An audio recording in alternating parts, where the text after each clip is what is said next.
Hello everyone, welcome to the Whistling Hermit's One Card Spread series. Note that this video is divided into three parts. A short introduction, which we are doing right now. Part 1, which is a descriptive study of the card for the day. And Part 2, which is a reading from the Handbook of the Tarot of A.E. Waite from AGM Urania. If you want to navigate directly to any of the three parts mentioned, just click on their respective links at the timestamp provided in the description of this video. This video series is primarily intended for learning how to read the tarot. However, you can also use this as a card reading for the day. This is a timeless reading, so if you are watching this now, its message might be for you.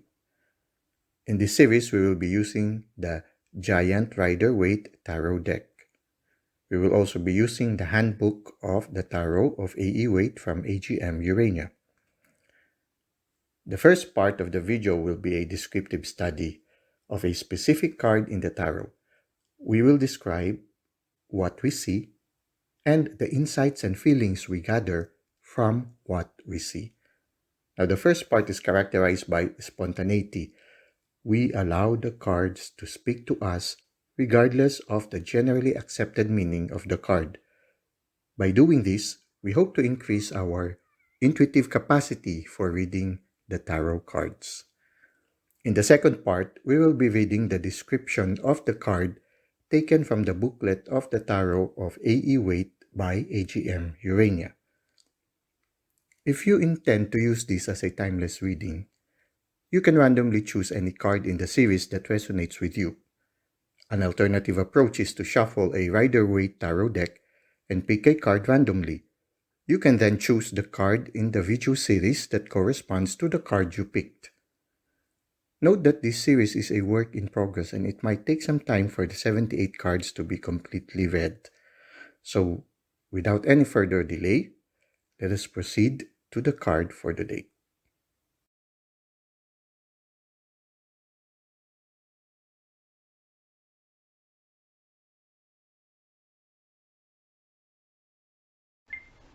Welcome to part 1 of our one card spread series, and our card for today is the Queen of Wands.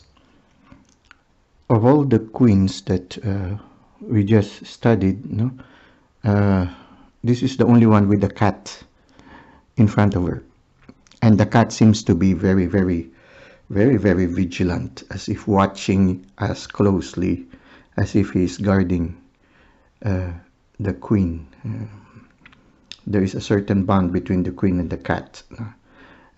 Maybe it could be a symbolism that the queen is very much in touch with the occult or with the inner world.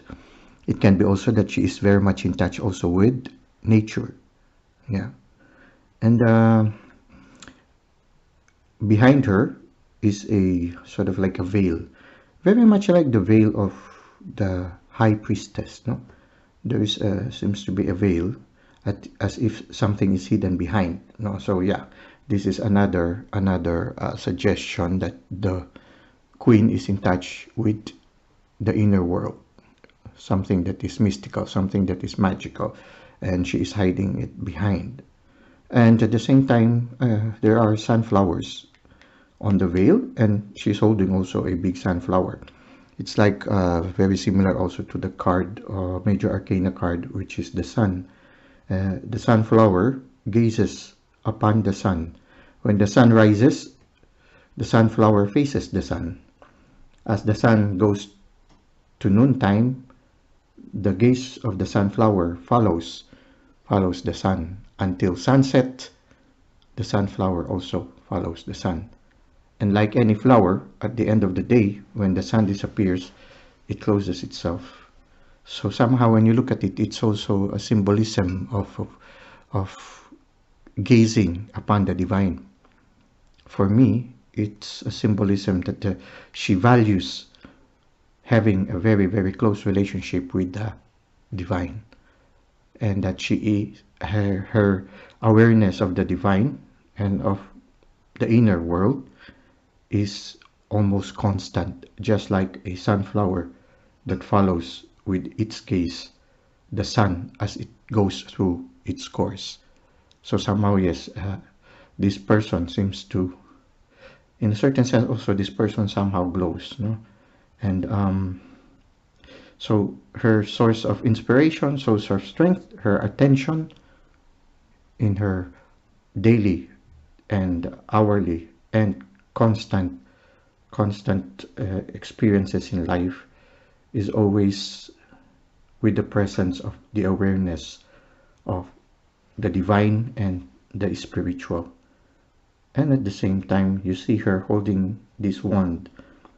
The wand somehow also symbolizes fire, passion.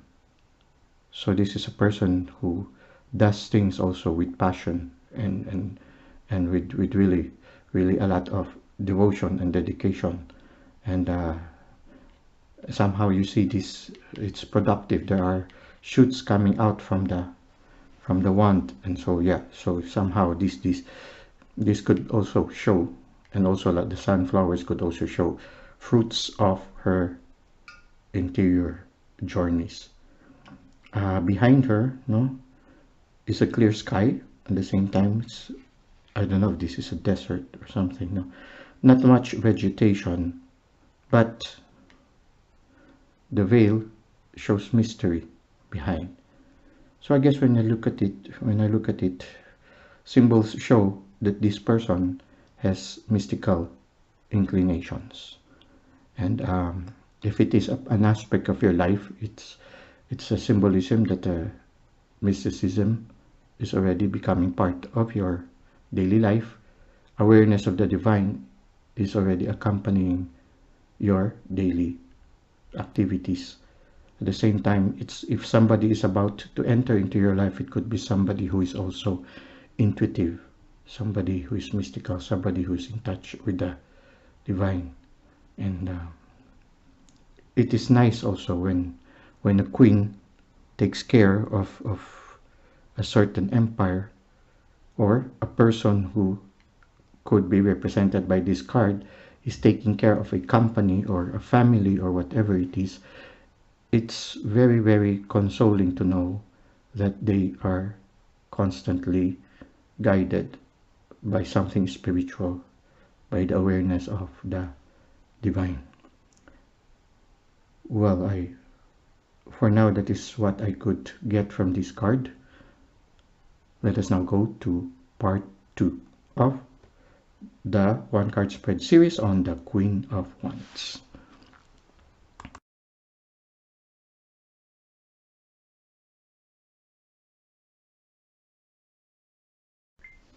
Welcome to part 2 of our one card spread series, and our card for today is the Queen of Wands. We will now read from the booklet of the Tarot of A.E. Waite from AGM Urania. We can look at so many of the Wands cards as ways in which people might respond to a world in extreme transition. Some see opportunities for adventure. Some take on great responsibility. Some battle to protect what they have, or their families. The Queen loves life and especially nature. She withdraws from struggle or change so that she can hold on to her optimistic view of the world. Notice the black cat before her throne, as if on guard to protect her. For some, this marks her as a witch, but we also might see it as the natural world responding to her love. She holds a sunflower as if plucked from the sun card's garden. Many see her as the most sexual of the queens, for she sits with her legs apart.